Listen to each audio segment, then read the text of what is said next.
And now, young Widder Brown. Today, Dr. Anthony Loring canceled a luncheon appointment with his fiancée, Ellen Brown, in order to comply with Louise Simpson's urgent request that he lunch with her. For Louise, with the death of her husband Alex, has become a rich and influential widow, and her new independence is being keenly felt by Ellen and Anthony, and also by Alex's brother Christopher and his fiancée, Madeline Harper, who shares Christopher's guilty secret that he murdered Alex. Now, back at Health Center Hospital, Anthony is receiving a visit from the superintendent of nurses, Olivia Macavoy, who comes into his office saying, Anthony, I've been looking all over for you. Hello, Mac. Sit down. I've been lunching. Not with Ellen. I called there. She said you had an engagement and she was going off to lunch with Noreen Temple. As a matter of fact, Anthony, Ellen sounded annoyed. Why not? I broke a luncheon date with her because I'd been summoned into the presence. Now, what do you mean by that? Whose presence? Mrs. Alex Simpson's presence. Who does she think she is, anyway? She knows she's the widow of Alex Simpson, Simpsonville's millionaire, and she's beginning to throw her weight around.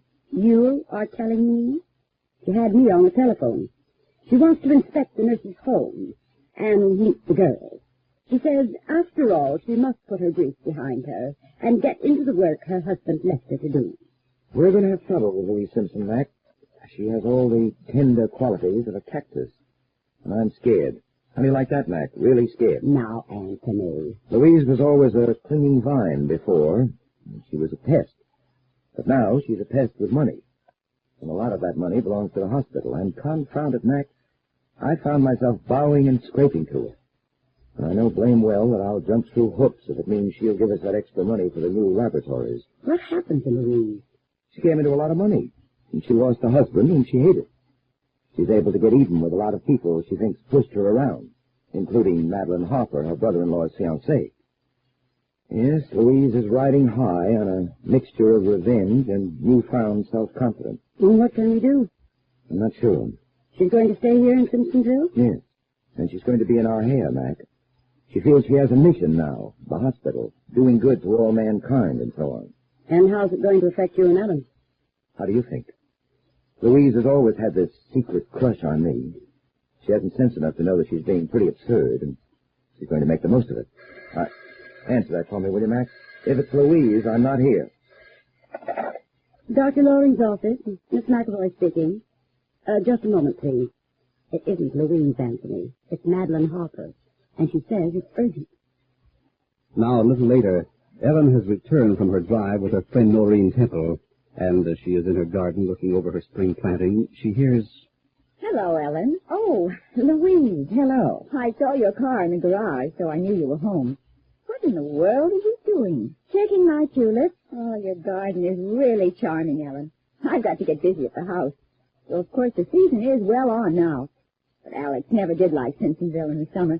It gets very warm, I'll admit, but if you have no choice but to stay, you can have a very good time here. You forget that I was born and brought up here, Ellen. Yes, I guess I do. I had lunch with Anthony today. I know. Oh. Did he tell you? Naturally. Why not? Oh, nothing. Did he tell you what we talked about? No, I talked with him before you went to lunch. Anthony came to the house. I thought that was better. I see. You know, Ellen, according to Alex's will, I had the handling of all the funds that are allotted to Health Center Hospital. The trust that his father set up and all that. Well, that's a great responsibility. Oh, you know it is, Ellen, and I'm going to be completely dependent on Anthony. You won't mind, will you, if I have to call on him? Of course not, Louise, because, of course, there's bound to be talk. There always is about a widow. Oh, not always, Louise.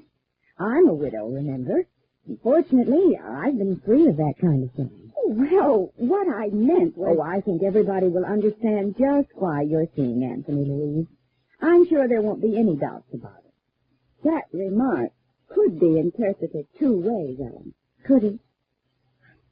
You know, I think the Darwin tulips are the good old reliables after all. Though, of course, there's a kind of peony tulip that's awfully pretty. Have you seen it, Louise? No, I haven't seen it. We're going to be friends, aren't we, Ellen? Why not, Louise? Haven't we always been? Oh, you've been very good to me, but what? Nothing. Ellen, I'm trying to get Christopher and Marilyn Harper to go back to Chicago. Oh? I see no reason why I should be sentimental over Christopher just because he was Alex's brother. How is his crippled foot? Well, he'll never be able to walk properly. But if I start feeling sorry for him, I'll just dissipate everything. Christopher is Madeline's responsibility. They're engaged. Well, do you think Madeline accepts the responsibility? No. She's being very obvious, Ellen, trying to get me to give Christopher a larger allowance. Oh, well, I imagine that Alex would want you to take care of his brother, Louise. And what makes you think that what Alex would have done is of any significance to me? Alex is dead, Ellen, and I can live my own life now. What's the matter, Ellen? Nothing. I just think it's too bad that you have to be so vehement about it, Louise. Why not?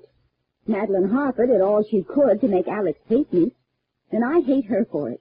I hate her. All right, Louise. It's just a thought, that's all. Ellen, you, never really believed all that business about my diary and the letters, did you? What do you mean, Louise? The trouble Madeline tried to stir up. You know, the letters I wrote to Anthony, what I wrote about us in my diary, and how well Anthony and I knew each other years ago. Well, Anthony has explained everything to me most satisfactorily. And I think we should have one thing clear between us, Louise. I am not looking for any trouble or arguments about Anthony. I'll avoid them when I can. All I meant was... All I mean is that Anthony and I are engaged. If it doesn't last, then the blame is ours, not anyone else's. So go right ahead with whatever you plan to do, Louise. You make it seem as if we were potential enemies. Not at all. Why don't you just relax and stop making a big problem out of your new look at life? Don't run around taking the public's pulse on your relationship with Anthony. You know, Ellen, that isn't a very nice way to talk to me. It's the only way I know to talk to you, Louise. In other words, you don't want to be my friend. You're already suspicious of me and Anthony. But, Louise, that's a preposterous thing to say. How can you say it without being embarrassed? I can because it's true. But it's all right, Ellen, because I don't need friends, not anymore. I don't have to depend on anybody. That's fine, Louise. But one day, Ellen, you will come to me. I doubt it. But stranger things have happened. You wait and see. I thought this might be a nice chance for you and me to sit and talk together. But you don't want that, do you, Ellen? I don't think so, Louise. All right, Ellen. All right. Thank you. Ellen sighs as Louise walks away, sighs and shakes her head. But there is a nagging thought in her mind that eventually makes her go to the telephone to call Anthony, only to say, finally, No, it isn't important, really.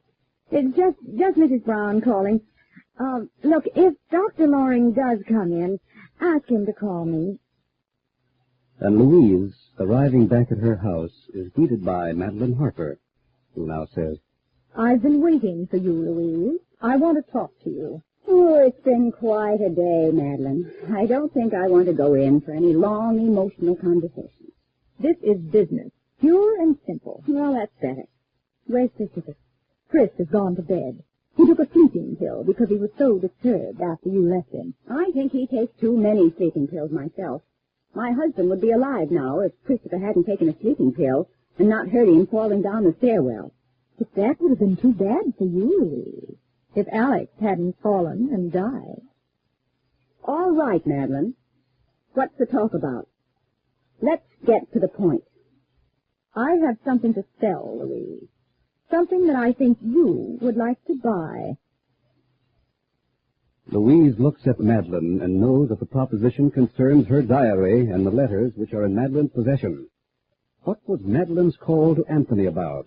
And how will it affect young Widder Brown?